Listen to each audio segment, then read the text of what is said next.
لوط علیہ السلام کی قوم کو بری عادت پڑی ہوئی تھی، بدکاری کی، اور عورتوں سے شادی کی بجائے مردوں سے شادی کی۔ حضرت لوط علیہ السلام کے پاس اللہ کے فرشتے آئے تھے۔ فرشتے بڑے خوبصورت ہوتے ہیں انسانی شکل میں، تو قوم جو ہے وہ ساری دوڑی شکار کرنے کے لیے، انہیں پکڑنے کے لیے۔ حضرت لوط علیہ السلام نے کہا کہ اے میری قوم کے لوگوں، شرم کرو، حیا کرو، مجھے مہمانوں میں رسوا نہ کرو، میرے مہمان ہیں۔ الیس منکم رجل رشید، کوئی بھی عقل مند تم میں نہیں ہے، کم از کم مہمانوں کو دیکھ کے شرم کر جائے، میرے مہمانوں کو ہاتھ ڈال دے۔ تو فرشتوں نے کہا اے لوط علیہ السلام، تو فکر نہ کر، ہمارے قریب بھی نہیں آ سکتے، ہمارے قریب آئیں گے تباہ و برباد ہو جائیں گے،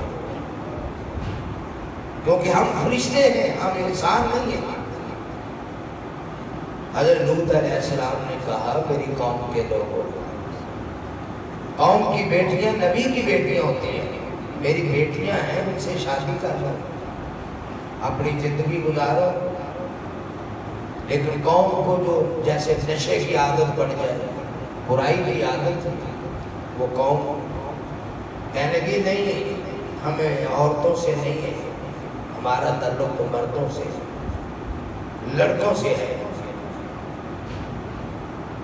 اس وقت پریشانی کے عالم میں، دکھ کے عالم میں حضرت لوط علیہ السلام نے کہا میں رب کا نبی ہوں اور اکیلا ہوں، میرے ساتھ میرا اللہ ہے، لیکن دنیاوی اعتبار سے آج کاش میرا بھی کسی سیاسی پارٹی سے تعلق ہوتا، کوئی مضبوط جماعت سے تعلق ہوتا، میں تمہارا مقابلہ کرتا پورا پورا،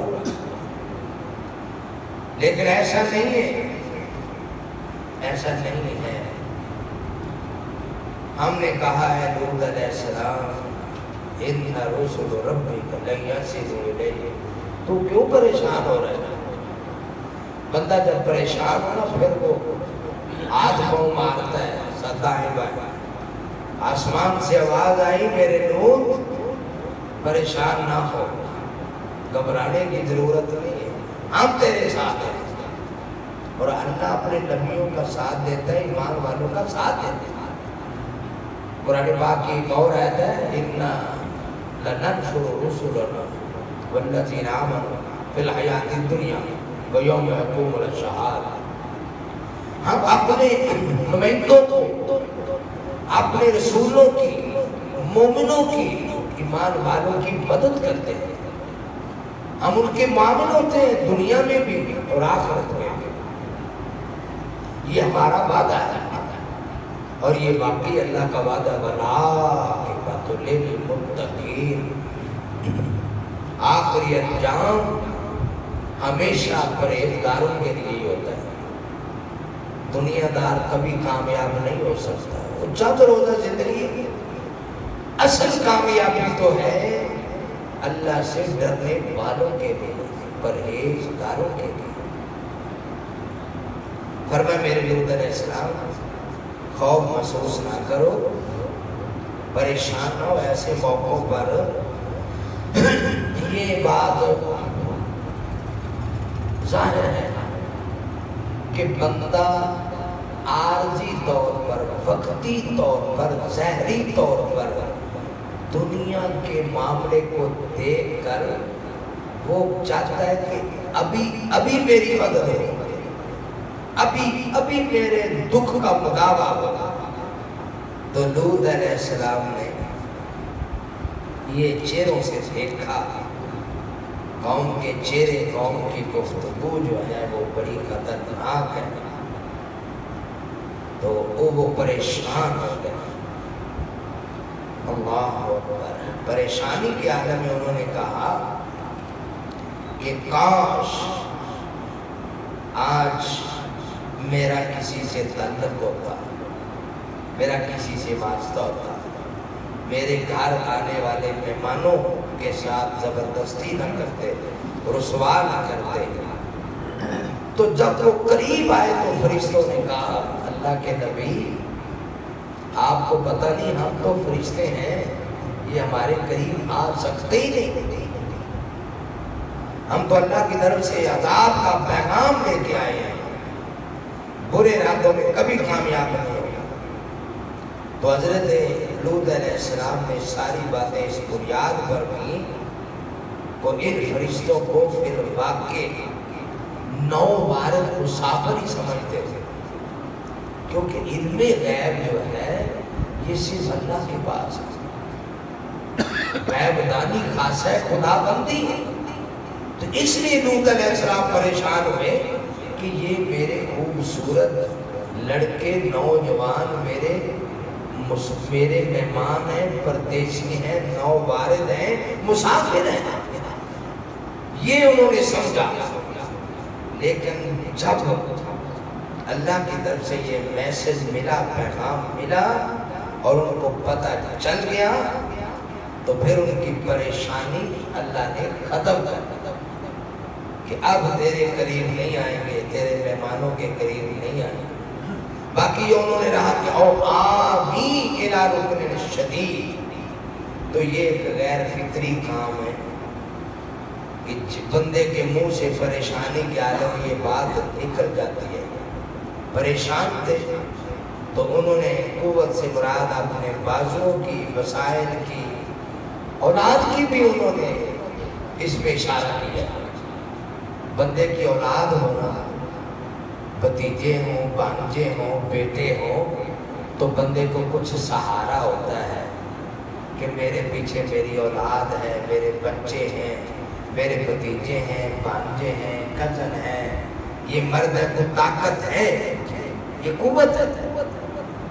لیکن ان کے ہاں بیٹیاں ہی تھی، بیٹے نہیں تھے، تو اس سے مراد اس لیے انہوں نے ذکر کیا کہ کاش آج میرا خاندان ہوتا، قبیلہ ہوتا، میری پناہ ہوتی، میں ان سے مدد حاصل کرتا، مجھے مہمانوں کی وجہ سے کوئی تکلیف نہ ہوتی۔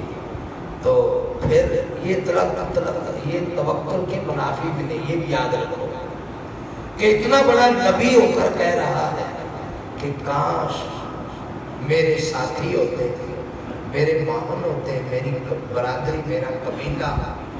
انہوں نے ایسا کیوں کہا؟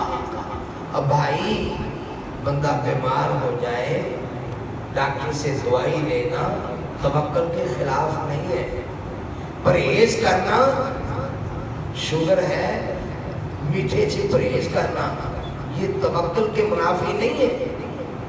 بجلی ہے بندہ اس کو ہاتھ نہ لگائے، یہ توکل کے منافی نہیں ہے کہ لو جی اگر اللہ پر بھروسہ تو پھر چھلانگ مارو۔ بھائی نہیں، بچ بچا کرنا نبی کی سنت ہے، دم کرنا بھی اللہ کے نبی کی سنت ہے۔ آپ کو دم ہوا بھی اور آپ نے دم کیا بھی۔ اسی طرح دوائی لینا، علاج کروانا، سردی سے بچنا، گرمی سے بچنا، یہ توکل کے خلاف نہیں ہے۔ تو حضرت لوط علیہ السلام نے جو یہ کہا تھا اور آوی الی رکن شدید، آج میرا کسی تنظیم سے یا میرے قبیلے سے، میرے رشتہ داری سے کوئی ہوتا تو میں نمٹ لیتا، اپنے مہمانوں کی حفاظت کرتا۔ یہ آرزو اللہ تعالیٰ کے اللہ تعالیٰ پر توکل کے خلاف نہیں ہے، کوئی حرج نہیں ہے۔ ہاں جی، بندہ علاج معالجہ کروائے یا کسی سے تعلق رکھے ظاہری اسباب کے مطابق تو یہ جائز ہے۔ یہ سمجھنا بھی جو توکل ہے اس کے تو یہ منافی ہے، نہیں منافی، یہ توکل کرنا جائز ہے۔ لیکن حقیقت میں جو بھروسہ ہوتا ہے نا مومن کا، وَعَلَى اللَّهِ فَلْيَتَوَكَّلِ الْمُؤْمِنُونَ، مومنوں تمہارا اللہ پر ہی بھروسہ ہونا چاہیے، اصل بھروسہ اللہ پر ہی ہوتا ہے۔ یہ ظاہری اسباب ہوتے ہیں، پیاس لگی ہے بندہ پانی پی لے، بھوک لگی ہے روٹی کھا لے، بیمار ہے دوائی لے لے، کسی چیز پر بیٹھ کر دور سفر ہے کسی چیز پہ بیٹھ کے جانا، یہ توکل کے منافق نہیں ہے۔ اللہ اکبر۔ اسی طرح اپنا اسلحہ اپنے پاس رکھنا، ضرورت کے وقت کام آئے، یہ توکل کے خلاف نہیں ہے۔ کوئی چوری ڈاکہ ہو جائے اس کی رپٹ تھانے میں درج کروانا، یہ توکل کے خلاف نہیں ہے۔ اللہ ہم سب کو قرآن پاک کی سمجھ عطا فرمائے۔